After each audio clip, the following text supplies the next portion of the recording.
Welcome to Reclaim Your Life. I'm Duane, your host and the producer. I'm the author of Alpha Chick and a life recovery coach, but I think of myself more as a spiritual warrior, helping women to live better lives. When we release the past, we can fully embrace the present. All of my guests this season will share their own journey of self-discovery, how they pushed through pain with perseverance and now live as self-loving, empowered women with a purpose. And I'm honored to introduce to you today a megastar, Crystal Andrus. Crystal is the leader in the field of self-discovery and personal transformation. From a very tough beginning, one that could easily have spun her into darkness, Crystal has risen to become an international coaching sensation, 3-time best-selling Hay House author, an international speaker, a TV personality, host of the Crystal Andrus Show, and most recently, the empowerment class, both on CBS and the new Sky Radio. She's the founder of S.W.A.T Institute, Simply Woman Accredited Trainer, and founder of the new online magazine, Simply Women. She's a spokeswoman for health and wellness, a line of products called Zooma, as well as a world-renowned woman's advocate. Her next book, The Emotional Edge, which is being published by Harmony Print, a division of Random House Publishing, will be out this year. Crystal's message of resilience, strength, and inner power has allowed her to grace the stage with such speakers as Dr. Phil, Dr. Wayne Dyer, Naomi Judd, Susie Orman, Marianne Williamson, Louise Hay, Dr. Christine Northup, Dr. Joan Boysenko, Debbie Ford, Sarah Ferguson, the Duchess of York, and many, many more. Crystal, I love what you do, girl, because you walk the talk. I'll tell you, you do so much that you make my head spin. You know, you're kind of like Haley's Comet for women. That's a lot of energy, if you know what I mean.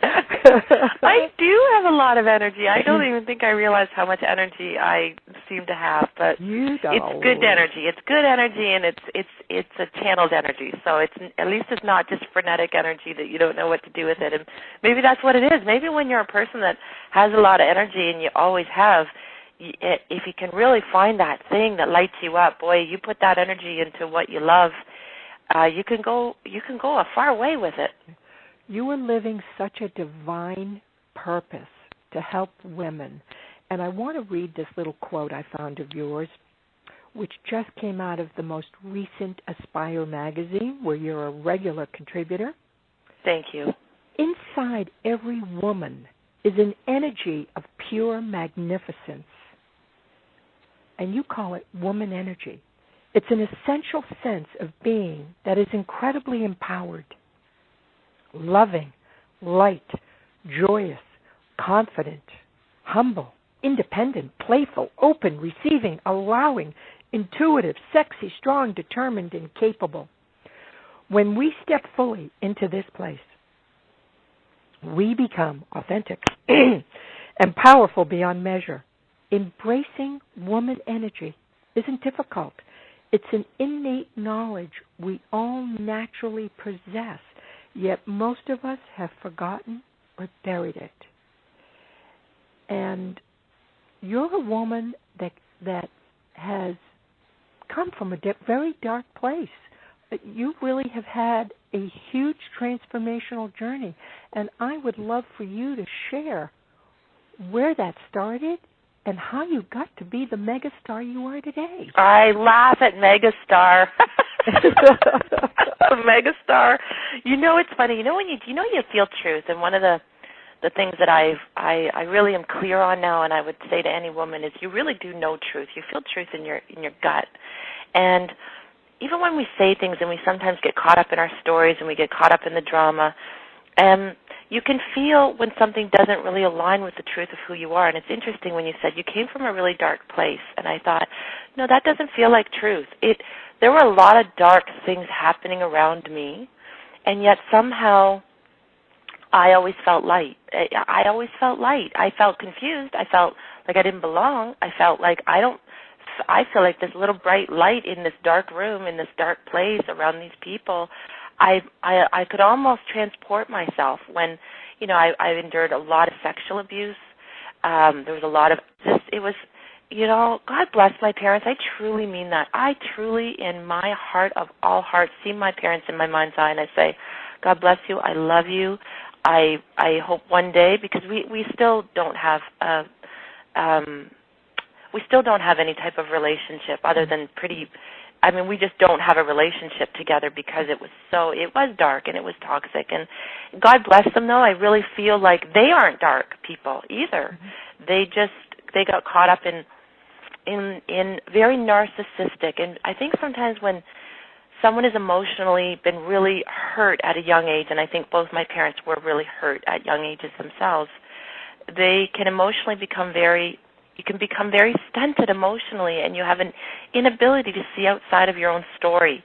And so then we have children, and we're just so emotionally wounded ourselves that we actually don't recognize our children as people, as little human beings that need so much. And when we're so caught up in our own stories of darkness and pain and misery, and I don't even think my parents really could see outside of themselves to even realize the pain I was in. And so by the time I was 15, I left home. My parents had separated when I was younger, and the sexual abuse didn't come from my father. It came from, my mom got really caught up in her own wounds, in her own lost life, and we were just too tossed around to different people. And again, I think my mom in her mind would probably say I was a good mother, and there was moments she was a good mother, and she holds on to those, and God bless her for doing that, because if she didn't hold on to something, what kind of shame and guilt she would be living with. So,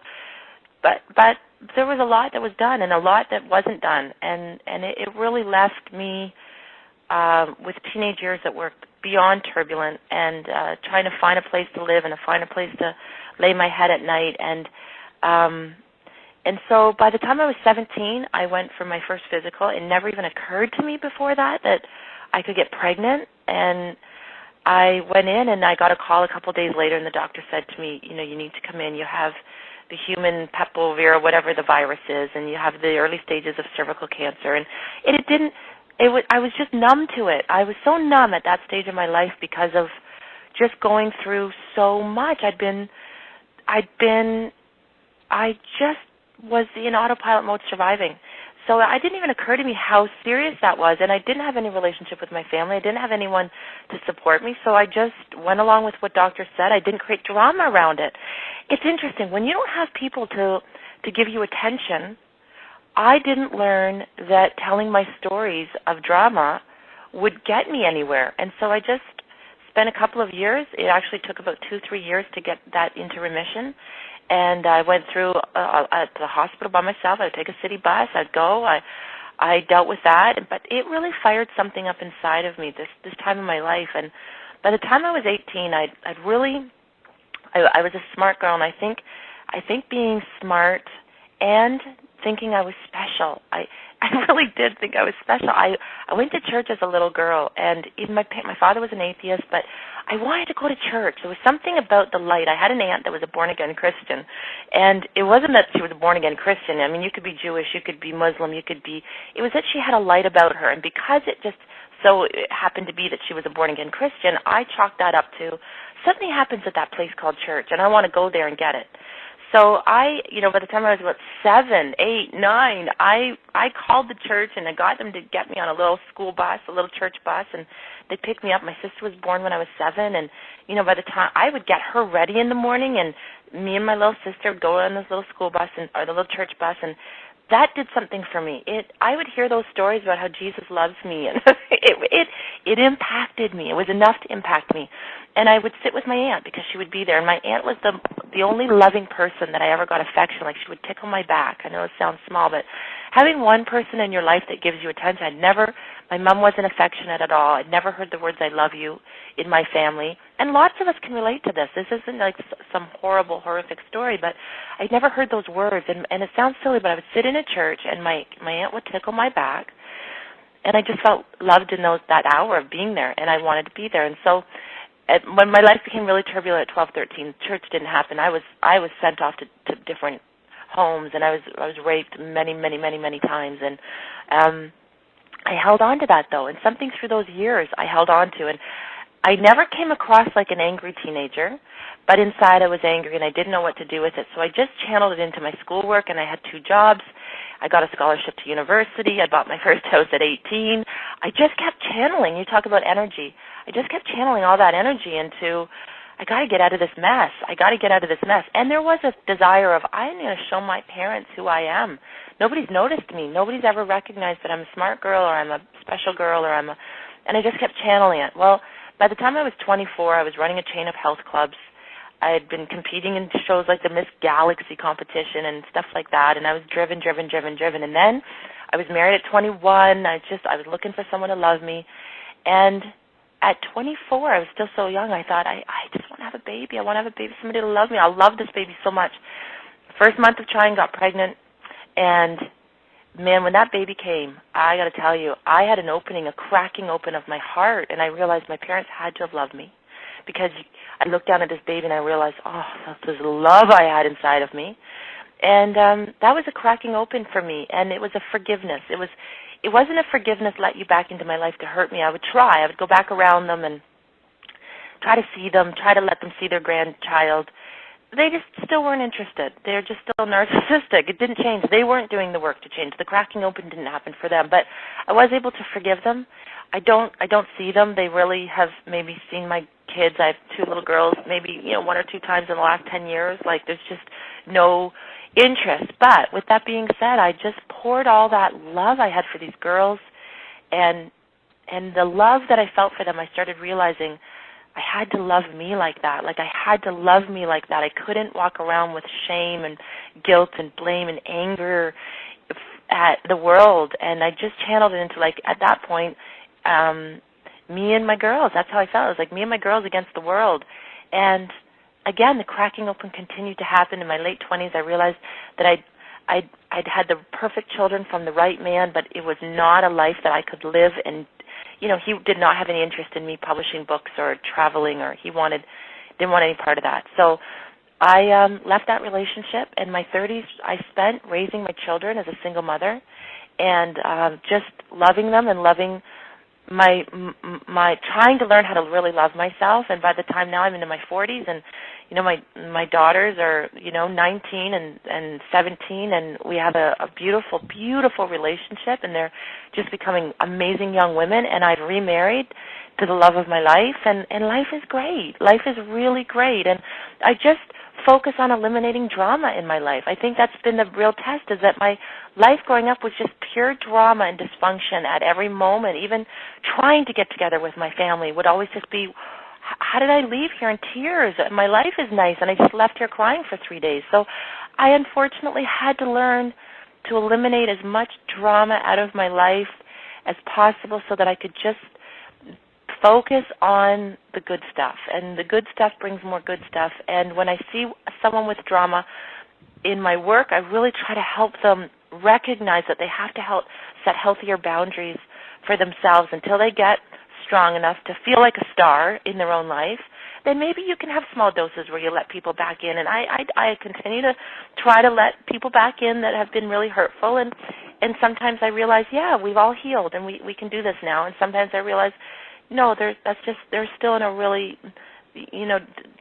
bad place, and I can love them, but sometimes I just have to love them from a distance. I had to learn to not be a codependent person, and that was probably my biggest life challenge. But there's a key word in all of this that I think empowers you and empowers any woman that's been through what you've been through, and that is forgiveness. Many women get rooted in their anger and their hatred. You opened up your heart, and you forgave your parents, and you forgave yourself, because it's common when you've been abused to take on a certain element of guilt.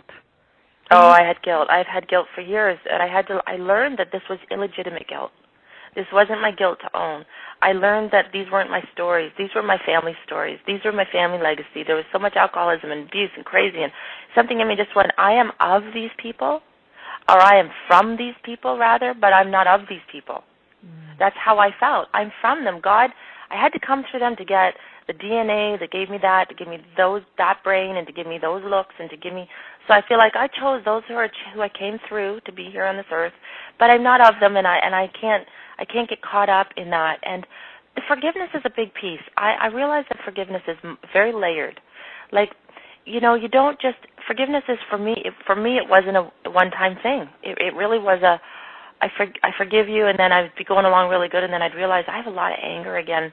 So that became a process of like working on that anger and having the courage to channel my anger into action to improve my life. Try to not blame them. Try to recognize that they're mixed up. If they could do better, they would do better. They don't know how to do better, and that's why their lives are still a mess. And then I would really my mantra when I'm really having a hard time with a relationship is the words I surrender. I surrender. I walk around and I will say I surrender, and I laugh because there's sometimes I realize I've said I surrender this relationship. I surrender this pain, and I might catch myself saying it 10 times in a day, and I would laugh to myself and say, clearly I haven't surrendered it because you're still saying it. But then there's a moment that will come and I realize I haven't said I surrender this for a few days. And there's a sense of peace that kind of washes over me, and it's a good feeling. But then sometimes the anger starts to come up again, and I realize, okay, what are you angry about? What is it you've got to feel right now? I realize that your body, your heart, your soul only allows so much to come up at a time, at least for me. Because if I felt it all at once, I might have sabotaged. I let only enough up as I'm ready to forgive and deal with that much. And then more comes up, and then more, and I don't squish it down. If an angry feeling comes up, I don't suppress it. I just sit with it and say, is it okay to feel this anger? Yeah, I do feel this anger. Why do you feel this anger? What's going on with this anger? I feel angry. And I let that stuff come up for me until I can say, could you let this anger go? Like, can I let this go? Yeah, I can let this go now. Okay, is it time to surrender this? And I really find that works for me, and it allows me to keep rising up, because if I stay down in that dark, angry place, that is a middle ground. Like, the truth is, if anybody has been really abused, you really do fall into a very passive, helpless place of oh my God, it's almost like forgiveness and empowerment and assertiveness is like at the top of the ladder. And when you've been so hurt, abused, squashed, you find yourself down at the bottom of the ladder. And as you're climbing up through, and I don't want to be passive anymore, I don't want to be helpless, and you will feel angry. You'll start to feel like, yeah, I deserve more than this, but you don't want to hang there in the middle of the ladder. You want to climb up till you get to the rooftop and then get off the ladder and say, oh, okay, I'm back up here. So it's sort of like anger is a natural feeling when you've been abused but you don't want to stay in a place where you're reacting and talking to people from that aggressive stance, because you're now the oppressor. And now you're talking to people and you're squashing them, and then it just stays in this place where no one ever rises above the situation. So you do have to finally rise to a place that you can speak to even your oppressors from a place of assertive and kindness. And when you reach that point, it's a good feeling. And it's such a beautiful analogy of looking at it like a ladder, Crystal. I mean, I love that image. And it's a journey. And, it is. And, this didn't happen overnight for you, this transformation from that pain, stepping into your power. It's been a process. It's something you work on daily. Every day. Every day. Every day I work on it. That's truly every day when a feeling comes up that feels, I work on that feeling. I work on that emotional place. The next book I'm writing is that's coming out this year is The Emotional Edge, and it's all about recognizing your emotional age. We all have a chronological age. I'm 43. But we all have a biological age. I'd like to think I'm 33 biologically. Who knows? But biological age is based on how you treat yourself and how you take care of yourself. Some people can be 43 but be 63 biologically. And then we all have an emotional age. And sometimes I think people think emotional age, oh, you want to be younger than you are. No, you want to be, just like you talked about, that emotional age where you are so empowered emotionally that you really know your own needs. You're really honest with your own needs, but your own needs can never supersede someone else's needs. It only works if it works for everybody. That's emotionally empowered. And then there are people who are emotionally stunted and they're almost in a daughter energy, and they could be 60 chronologically, but emotionally still behaving like a helpless child or a wounded teenager or a drama queen, and emotionally they're very still stuck there. And then there are women who are emotionally, we're often taught that giving is the most important thing to do, and giving and forgiving. It's like you're giving your love to somebody, you're forgiving them. And this is true that giving is such an important thing, but woman energy is very receiving, and so overgiving creates almost mother energy. And we've met that woman that could be 30, and she's on the verge really of a breakdown because she's overgiven. She gives forgiveness to people that, forgiveness is I don't even want to throw that word in there. She overgives to the point of exhaustion. So emotional age is really reaching a place where you're very clear that I can't be losing. Mother energy it's a losing place. It's like I give to the point of exhaustion, and then what will happen when you're no good anymore? And then daughter energy is I take. I'm so afraid that my needs will never be met that I just take and wherever I can take. And this place of emotionally empowered, that place is I really recognize that I have to give. I choose to give. I want to give, and I have enough to give. But I know when I need to receive. I won't take, but I can receive people's help. I can receive love. I can receive compliments. I can receive blessings. And then I have so much more left over to give. And there's a real balancing act in there, and it's very transcended. I love the way that you look at that. I think what's so empowering is the word receive. The word take does not empower us. No. But receiving is allowing, and that when we allow, we empower ourselves. Yeah, we have to allow. And I think a lot of us don't allow. Oh, you got it. I'm just so stressed out, I need some help. And then somebody says, hey, why don't you let me take your kids for a couple of hours this afternoon? And you go, no, you don't need it. That's okay. That's a tangible, simple way of allowing. Allow people to help you. Allow yourself to be loved. For a long time, I was a warrior. And I'm not a warrior anymore. And I put a lot of muscle on my body in my early 20s. I was a workout queen. And then I gained a lot of weight. In my late 20s, I had the children, and I gained a lot of weight. And I realized that was all warrior. It was all warrior weight. It was like I thought it was that, people talk about putting weight on and all that stuff to, sort of protect you from the world. And I actually realized it was more than that. It was that I was a warrior. And I went through life, like even in my 30s, where it was like, I'm a warrior, and you throw anything my way, and I will get myself out of this mess. And it's not that is when life is dealing with things. There's a time that you put on that protective defense, but the trouble with that is it really blocks love too. It's sort of protecting you so much from the world hurting you. And I guess I reached a point where I realized, okay, I no longer need to be a warrior in this world. I need to rise above that and recognize there's nothing to fight anymore. I don't need this suit of protection, and I don't need, and that for me was like that's where weight loss is really natural and healthy, and when you can receive love now because you can really allow people in. It was almost a badge of single mother. I bought my home in my 30s, a 4,000 square foot home by myself, and I have this beautiful property, and I did it all by myself. No help from parents, no help from a man, no help from any, and that was like a badge. And I would go into retreats, and women would cheer. Like I would put on an event, and women would cheer, like I want to be a warrior like you. And I thought I was proud of it for a long time until I realized, well, how do you have a love life? How do you really let someone in and have an intimate, vulnerable relationship with a man when every time he bugs you, you say, get out. I don't need you. Get out of my home. This is my home. I've walked in those shoes, girl. Right. I've been There's there. a time as a feminist almost that I needed to go through that. I needed to say, I will be in this relationship because I want to be, not because I need to be. I will never have a man tell me what to do. I will never have a man tell me how to dress. I will never have anybody tell me. And that was all part of what I needed to go through. So when somebody's in it, I wouldn't say to them, you don't need to be there. It's like, well, that's where you need to be right now. There's something that you need to be going through to build your inner strength and to recognize and realize no one will ever hurt you again. But for now, it's like someone might hurt me again, but I have the tools now to know that they won't bring me down. They might for a moment rattle my ego. For a moment, it might hurt my ego, the part of me that needs to control and own everything. But then the bigger part of me recognizes, well, then this was just what it was supposed to be for this period of time, and it's okay. Let it go. Surrender it.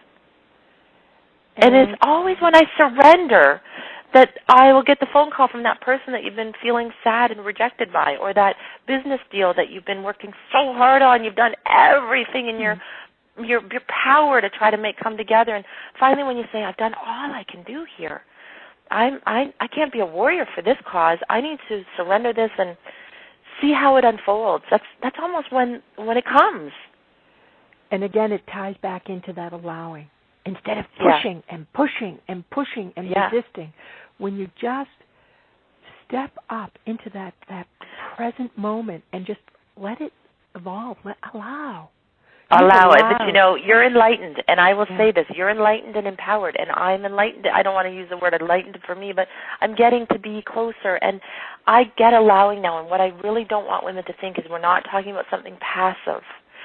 Passive and peaceful are as opposite on the spectrum as love and fear. Passive is very different than allowing, and I don't want women to think, oh, you just become passive. You just, if someone's hurting you, you just allow it, and you just surrender. No, that's very different than where there's a will, there's a way, and you have to be willing to do everything for your dignity, your self-esteem, your needs, your future. You have to do all those things, but you don't have to bash down doors, and you just have to. It's a consistent, steady self-love of moving in the right direction. And if there's things that are cropping up, I'm just going to move around them. I'm not going to bash through them. And I'm not going to get that worried that there's an obstacle here. I'm going to say, well, there's an obstacle here, so maybe I was supposed to take the day off today. But it doesn't mean I take it off permanently. It doesn't mean I go, oh, that was a sign. Well, that's a sign for this moment. So regather the troops, rethink about things, go do something good for yourself, especially in that moment. Like when I'm writing a book and it's flowing and flowing and flowing, and then all of a sudden I hit my back is aching, I start to feel my neck tightening up, I just close the computer. It means I'm no longer in the place of the flow. I'm now forcing because I have a deadline. Or I've told myself that needs to be done at this. I needed to make that much money on this thing.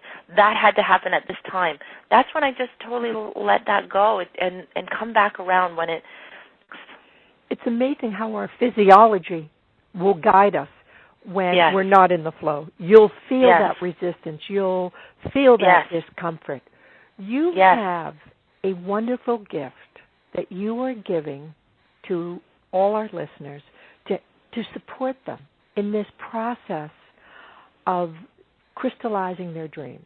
Please tell us a little bit about that, and then how they're going to get that. There'll be a link right up on the event site, Reclaim Your Life event, the website. Well, but I actually talk about it. Thank you. I actually have two gifts I want to offer today, and the first one is a 7-day, kind of like a little mini course. It's a 7-day course that is every day for 7 days, and it's sort of the,